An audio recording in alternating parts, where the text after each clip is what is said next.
Welcome to the Copper King Mine and Railroad. Today we're going to talk about trucks taking over the whole mining operation. So stay tuned. Trucks take over Bingham Canyon Mine. An ore is only an ore if it can be mined at a profit. If not, it's just a mineral. The job at Bingham Canyon Mine was, and still is today, to move ore from the mountain to the mills, then the smelter, doing so at a profit.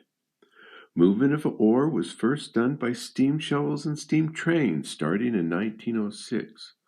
Over the next decades, constant improvements were made to keep this effort profitable. The shovel-to-train operation was successful and continued for 57 years. Then in 1963, large haul trucks got their foot in the door. They started to move waste material on the top portion of the mine. Shovel-to-train operations still had a strong hold on moving ore in the lower pit. Over time, trucks proved their versatility and cost benefit. They kept inching their way into the door. Reload stations proved successful when finding ore at higher locations of the mine. Here's some pictures of those reload stations. First photo was taken in 1969. Then two were taken in 1971. Now, they had two reload stations in this area, and that's over by Carfort Canyon. Early 1970s, trucks started hauling ore in the bottom of the mine, digging down to the next drop cut, then to a reload station. That way, trains didn't have to pull ore cars up and out of the pit. That would be to the lowest tunnel in the mine at 5490. This is interesting. June 1970, Cheryl Strogan photo shows no trucks at the bottom of the pit, just trains. Then just a year later, the picture was taken in 1971, and they're using trucks to make that new drop cut. They use 65-ton KW darts and haul packs down here. I worked at this job a few times. Short run means many trips. Look at this fun picture. You're staring down into the mine, and you see an ore train, and then a waste train, and then the bottom of the pit, a KW dart, is being loaded by the number 9 shovel. By the early 1980s, shovel-to-train operation will have to go.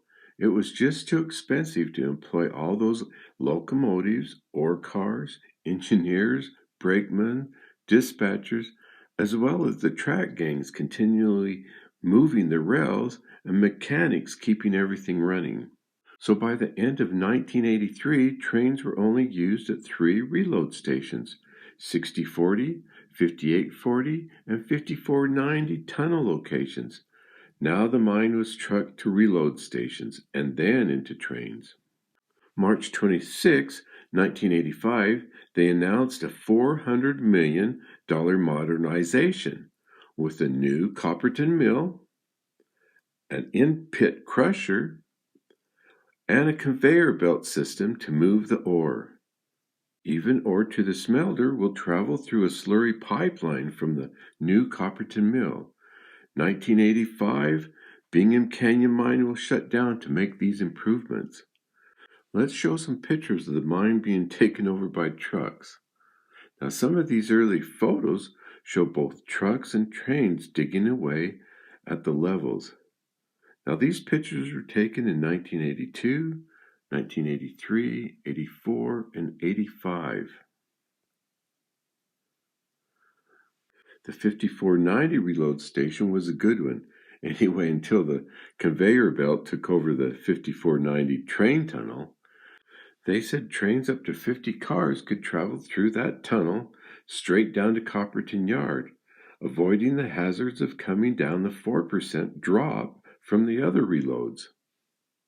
January 1988, the in-pit crusher and conveyor system will go online. The trains will get a reprieve. With the cost of copper going up, they will now stay around until the early 2000s. Now, we had a video on the last train at the mine. You might want to check it out. By this time, they will only use the 5840 tunnel and reload. With trucks taking over all mining operations and a new mining practice of cutting back existing terraces, Rather than expanding the mine, they will make the mine much steeper now. Here's some pictures of how the mine changed when trucks took over the mine. 1976, 1986. We have two pictures in 1990s, 2002, 2015, 2017, and then 2022. At the time of this video, it's 2023. Trucks still control all ore movement in the mine. What the future will bring, I don't know. So that's Trucks Take Over Bingham Canyon Mine.